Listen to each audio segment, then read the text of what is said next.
This video is the follow-up to the question I asked. How do you know if you passed the peak of a dog? And I think it's fitting this t-shirt that I'm wearing because OTK are known as good conditioners. So it's just a little kind of a shout out to Frank and the rest of the team. When a dog's coming to peak, generally the way I did it was it's an 8-week keep. The last week I cut back on the work, and when you cut back on the work, I didn't change the feed because the dog will continue to come down to weight. If you're above weight and then you're coming down, what happens is the dog will continue to come down to weight, and hopefully if you hit the mark, you'll be right on the weight that you want him to be on that day, right? And there's some things to look for if you've missed the peak, and I'll give you some examples. This one was a stupidity on my part because I marked down the wrong day of the show. I marked it for a week earlier, so I started to peak the dog that week. So in contacting my buddy, and in fact it was OTK, he told me, no, it's not that weekend, it's the next weekend. So I tried to adjust, and it didn't work. The peak had already passed. My dog looked like crap, and he quit in 30 minutes. But he ran hot way before that. And that running hot is a key, because if you miss the peak, what happens is you'll go out for your regular workout, and they'll start breathing heavy way before they used to, even the day before. And when I talk about missing the peak, it's usually within a day or 2 days or 3 days. I'm not talking about missing it 2 weeks ahead of time or something like that. That should never happen. But they'll start the workout ain't the same.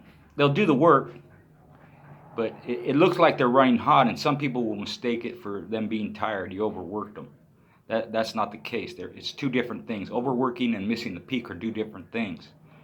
If you overwork a dog, they're listless, they're tired, right? But if you miss the peak, they're stale. It even shows in their coat sometimes. It looks raspy, So there's a difference, and you got to practice it enough to know the difference. So another instance was I had a dog hooked up for a show, and the last week of the show, the guy called me up and forfeited. So I waited a week, and I hooked him up again, put him through another 8-week keep, and he did good, but again, he looked stale at the end of the keep. I ended up winning, but the first keep he ran, he went through it a lot better, and the peak was there, whereas the first peak, it was kind of off. The second keep, it was kind of off. And something about peaking animals, peaking dogs, or athletes or whatever, you can't do it repeatedly. You can't do it every week or every month or like that. I'll venture to say that within a year time, you can only do it 2 or 3 times. And there's a scientific reason for that. I don't know what it is, but you can't build that into a dog and have them do it over and over again. Their body can't handle it. It has to do with their metabolism, has to do with the fat and the protein intake, how they react to it. So when you miss it, what happens? Not just that physical, where they don't do the workout the same, but they'll also start putting on weight. It'll start to come up, which means you passed it, the body's reacting to it, and it's getting into that cycle again of after you pass the peak, the body's returning to normal, and it starts taking on, absorbing the calories, and it's not breaking down the fat and the protein like it used to. So one way to check, and this has to do with at the end of the keep, you're giving them rest before the show. That helps them to peak because they're absorbing, they're retaining what you're giving them, food, but they're still burning it because of that nervous energy, because of that metabolism rate is high. So let's say you give them the 2 days off.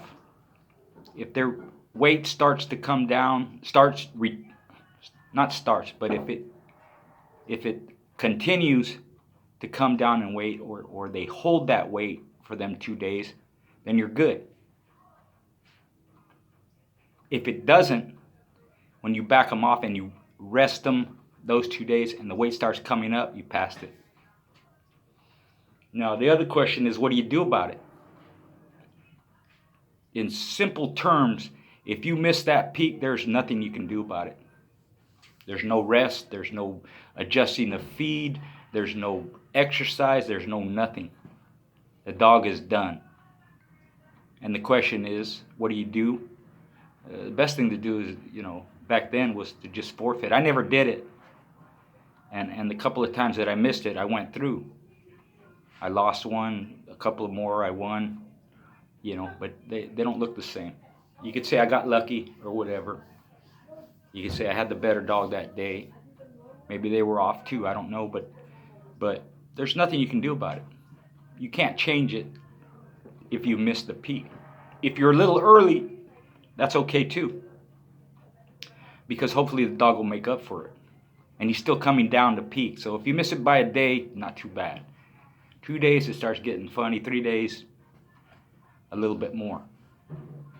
But I'd much rather have them catch them before they peak than after they peak. And the ideal thing is, which I've did most of the time, was catch them right on that day. They're wound up. They're focused. They're got that nervous energy. Some dogs, when they start coming to peak, they're just quiet. They're serious.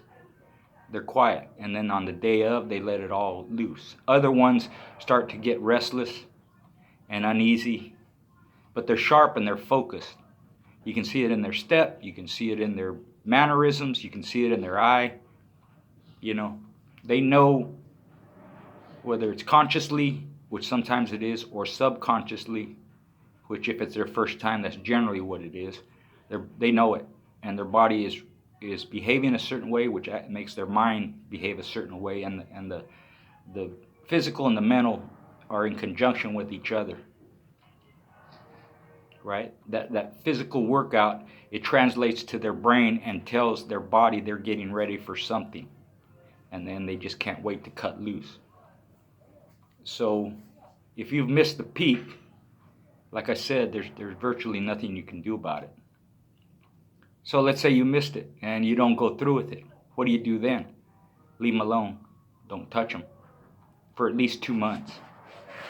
Now, what I used to do is if I put a dog through a keep to check the weight and all that, I'd do something with them, even if it was 15 or 20 minutes. And if someone forfeited that day or the day before, that week, I'd finish them out and look at them just to release that, just to have them to release that energy. And we called it taking the edge off. If you don't do anything with them, the thing is the same. And what I used to do, you do the same thing. Don't touch them. Leave them alone for at least 2 months.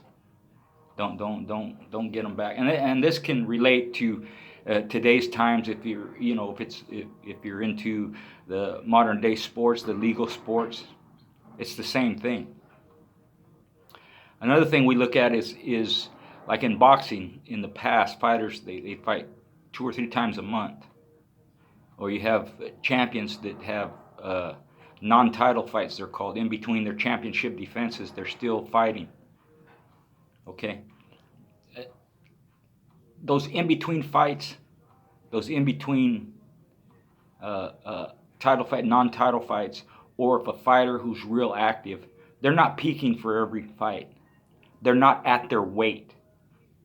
The champion only does that when he's defending his title, and that's when he comes down to weight, and that's when he peaks. But those non-title fights, in between fights, just like in the past, rolls or whatever, the dog isn't at his natural weight. He's not put through a keep. So with regular exercise, you can keep them fit. You can do the sparring, or you can have those non-title fights, but you're not peaked. It's the same thing with horse racing. They race them every 2 weeks, some this and that. When it comes time for Kentucky Derby and Preakness, all that, then that's where they're getting their down to their best weight. And horse racing is a little different from dogs because they don't take that kind of damage unless they break something. Then they're done for the season, or they're put down or whatever. So you don't have that same stress on their body, because that's what conditioning is. You're putting stress on the dog's body. You put the stress, let them recuperate. Put the stress, let them recuperate. And you do that repeatedly over and over and over until you get to a point where you think it's maximum, and that's their peak. And you're either coming down or coming up to weight. Now when you do that, the body's going to react. So in essence, we're forcing, or we're manipulating the dog to come into peak condition. It's a mental thing. It's how you do the work and how much rest you give and the feed you give. The body feeds off the nutrients you're giving them. The workout tears them down, and the rest allows them to build back up. So that's a little bit about it's kind of a short clip. I hope people understand. But the dog tells you everything you need to know if you pay attention. You can tell when he's coming into top condition, when he's peaking, but you can also tell when you missed it. And like I said, if you missed it, there's really nothing you can do about it. So feel free to comment. Thanks.